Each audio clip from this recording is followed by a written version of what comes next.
ಇದೆಲ್ಲವನ್ನ ವಾಚಾಮಗೋಚರವಾಗಿ ಖಂಡಿಸಿದ ಯತ್ನಾಳ್ ಅವರನ್ನ ಪಕ್ಷದಿಂದ ಹೊರಗಿಡುವ ನಿರ್ಧಾರಕ್ಕೆ ಬಂದಿದೆ ಬಿಜೆಪಿ.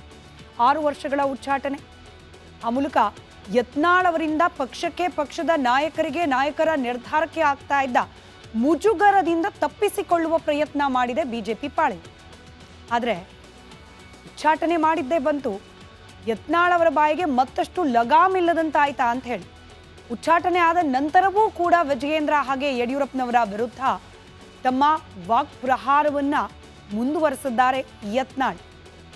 ಯಡಿಯೂರಪ್ಪ ಹಾಗೆ ಅವರ ಪುತ್ರನ ವಿರುದ್ಧದ ಕೆಂಡಕಾರೋ ತಮ್ಮ ಚಾಳಿಯನ್ನ ನಿಲ್ಲಿಸ್ತಿಲ್ಲ ಯತ್ನಾಳ್ ಅವರು. ಇವತ್ತು ಒಂದು ಹೆಜ್ಜೆ ಮುಂದೆ ಹೋಗಿ ಹಬ್ಬದ ದಿನವೇ ಅಪ್ಪ ಮಕ್ಕಳನ್ನ ಕೌರವರು ಅಂತ ಕರೆದಿದ್ದಾರೆ ಯತ್ನಾಳ್. ಬಿಜೆಪಿ ಪಾಳೆಯ ಕೌರವರ ಕೈಯಲ್ಲಿ ಆಡಳಿತವನ್ನ ಕೊಡೋದು ಸರಿಯಲ್ಲ, ಪಾಂಡವರ ಕೈಯಲ್ಲೇನೆ ಅಧಿಕಾರ ಇರಬೇಕು, ಆಗ ಮಾತ್ರ ಪಕ್ಷಕ್ಕೆ ಒಳಿತಾಗ್ಲಿಕ್ಕೆ ಸಾಧ್ಯ ಅಂತ ಹೇಳೋ ಮೂಲಕ ಮತ್ತೊಮ್ಮೆ BS ಯಡಿಯೂರಪ್ಪನವರ ವಿರುದ್ಧ ಕೆಂಡಕಾರಿದ್ದಾರೆ. ಯಾಕೆ ನಿಂತಿಲ್ಲ, ಪಕ್ಷ ತಮ್ಮನ್ನ ಉಚ್ಚಾಟನೆ ಮಾಡ್ತು, ಮುಂದೇನು ಅನ್ನೋ ಪ್ರಶ್ನೆಗೂ ಕೂಡ ಉತ್ತರ ಕೊಡೋ ಪ್ರಯತ್ನ ಮಾಡಿದ್ದಾರೆ ಯತ್ನಾಳ್.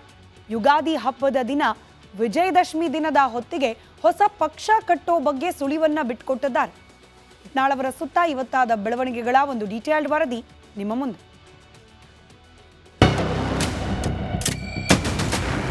ಈ ಕೌರವರ ಹತ್ತೇನ ಯಡಿಯೂರಪ್ಪ ಅದಾನ, ಅವನ್ನ ತೆಗೆದು ಪಾಂಡವರ ಕೈಗೆ ಮತ್ತೆ BJP ಕೊಟ್ಟರೆ ನಾವು ಅಲ್ಲೇ ಇರ್ತೀವಿ, ಇಲ್ಲ ನಾವು ಕೌರವರ ಕೈಗೆ ಇರ್ತೀವಿ ಅಂದ್ರೆ ಮುಂದಿನ ನಿರ್ಣಯ ಅವಾಗ ವಿಜಯದಶಮಿ ಮಾಡ್ತೀವಿ.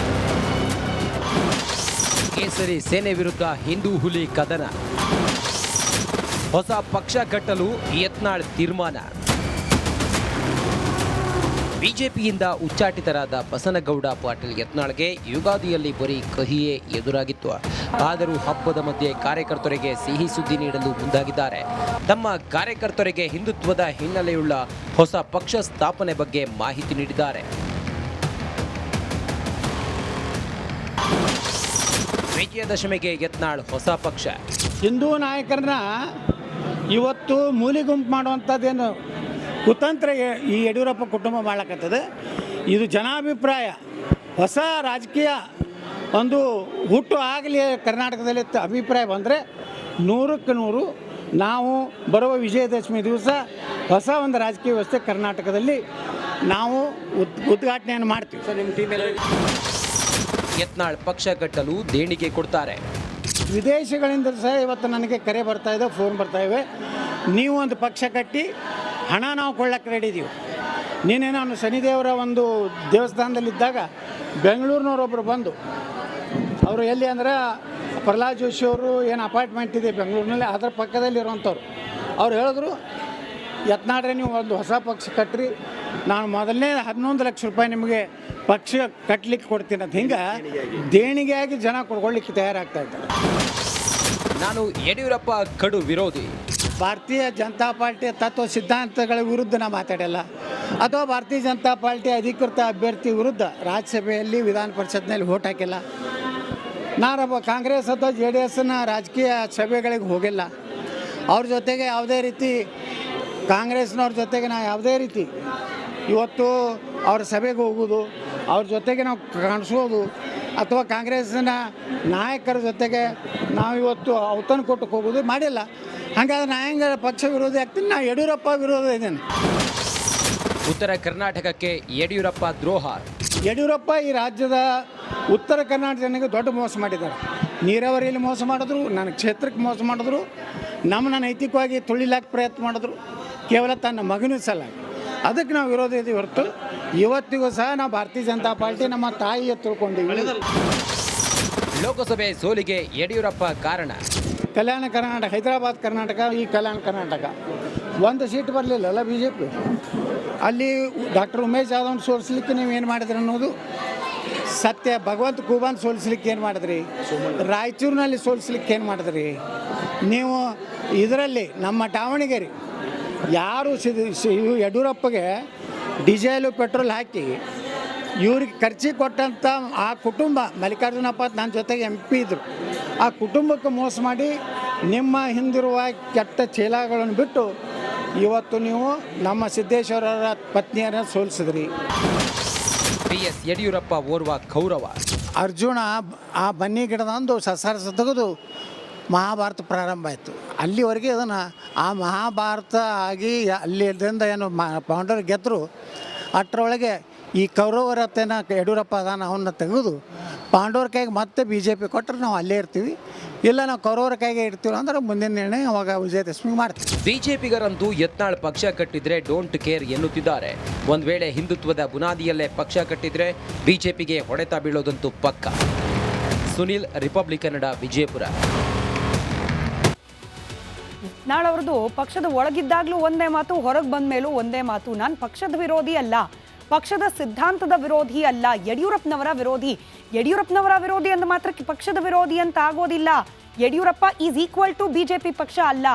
ಇದೇ ಮಾತನ್ನು ಇವತ್ತು ಕೂಡ ಮುಂದುವರಿಸಿದ್ದಾರೆ. ಕೇವಲ ಇಷ್ಟು ಮಾತ್ರ ಅಲ್ಲ, ಇವತ್ತಂತೂ ನೇರವಾಗಿ ಯಡಿಯೂರಪ್ಪನವರಿಗೆ ಸಿದ್ದರಾಮಯ್ಯನವರ ಜೊತೆ ಹೊಂದಾಣಿಕೆ ಇದೆ.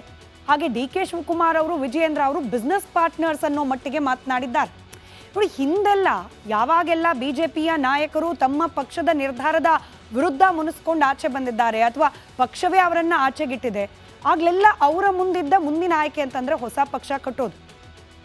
ಯಡಿಯೂರಪ್ಪನವರ ಆದಿಯಾಗಿ ಎಲ್ಲರೂ ಮಾಡಿದ್ದೇನೆ. ಈಗ ಯತ್ನಾಳ್ ಅವರು ಕೂಡ ಇದೇ ಹೇಳ್ತಿದ್ದಾರೆ. ವಿಜಯದಶಮಿವರೆಗೆ ನಾವು ಸಮಯ ಕೊಡ್ತೀವಿ, ಅಷ್ಟರ ಒಳಗಡೆ ನನ್ನನ್ನು ಉಚ್ಚಾಟನೆ ಮಾಡೋ ನಿರ್ಧಾರವನ್ನು ವಾಪಸ್ ತಗೊಂಡು ಅಪ್ಪ ಮಕ್ಕಳ ಕೈಯಲ್ಲಿರುವ ಅಧಿಕಾರವನ್ನು ಬೇರೆಯವ್ರ ಕೈಯಲ್ಲಿ ಕೊಟ್ಟರೆ ಸರಿ, ಇಲ್ಲದೆ ಹೋದರೆ ಹೊಸ ಪಕ್ಷ ಕಟ್ತೇನೆ ಅನ್ನೋದು ಯತ್ನಾಳ್ ಅವರ ಮಾತು. ಕೇವಲ ಯತ್ನಾಳ್ ಅವರು ಮಾತ್ರ ಅಲ್ಲ, BJPಯ ಅನೇಕ ಹಿಂದಿನ ನಾಯಕರ ಉದಾಹರಣೆ ಗಮನಿಸ್ತಾ ಬಂದರೆ ಮತ ವಿಭಜನೆ ಮಾಡೋದ್ರಲ್ಲಿ BJPಗರು ಪಂಟರ್. ಯಡಿಯೂರಪ್ಪನವರು ಮುನಿಸ್ಕೊಂಡ್ರು, ಆಚೆ ಹೋದ್ರು, ಹೊಸ ಪಕ್ಷ ಕಟ್ಟಿದ್ರು, BJPಯ ಓಟ್ ಸ್ಪ್ಲಿಟ್ ಆಯಿತು. ಈಶ್ವರಪ್ಪನವ್ರದ್ದು ಅದೇ ಕತೆ. ಇದರ ಜೊತೆಯಲ್ಲಿ ನಾವು ಜನಾರ್ದನ್ ರೆಡ್ಡಿ ಅವ್ರದ್ದು ಅದು ಅದೇ ಕತೆ. ಈಗ ಯತ್ನಾಳ್ ಅವರು ಇನ್ ಕೇಸ್ ಏನಾದರೂ ಹೊಸ ಪಕ್ಷ ಕಟ್ಟಿದ್ರು ಅಂತಾದರೆ ಆಗೋದೇನು? ಮತ್ತದೇ ಕತೆ, ಓಟ್ ಸ್ಪ್ಲಿಟ್. BJPಯ ಓಟ್ ಬ್ಯಾಂಕ್ನಲ್ಲೇನೆ ಡಿವಿಷನ್ ಆಗತ್ತೆ. ಇದೇ BJPಗೆ ಸದ್ಯಕ್ಕೆ ಯತ್ನಾಳ್ ಅವರ ಬಗ್ಗೆ ಭಯ ಹುಟ್ಟಲಿಕ್ಕೆ ಕಾರಣವಾಗಿರು. ಯತ್ನಾಳ್ ಅವರು ಇನ್ ಕೇಸ್ ಏನಾದರೂ ಹಿಂದುತ್ವದ ಆಧಾರದ ಮೇಲೆ, ಅದರ ಅಜೆಂಡಾದ ಆಧಾರದ ಮೇಲೆ ಪಕ್ಷ ಕಟ್ಟೋಕೆ ಮುಂದಾದರೆ ಜಾತಿಗೆ ಅತೀತವಾಗಿ ಸಾಲಿಡ್ ಹಿಂದೂ ಮತಗಳು ಅಂತ ಹೇಳಿ ಏನು ಬೀಳ್ತಾ ಇತ್ತು BJPಗೆ, ಅದರಲ್ಲಿ ವಿಭಜನೆಯಾಗೋ ಸಾಧ್ಯತೆ ಇದೆ ಅಂತ ಹೇಳಿ.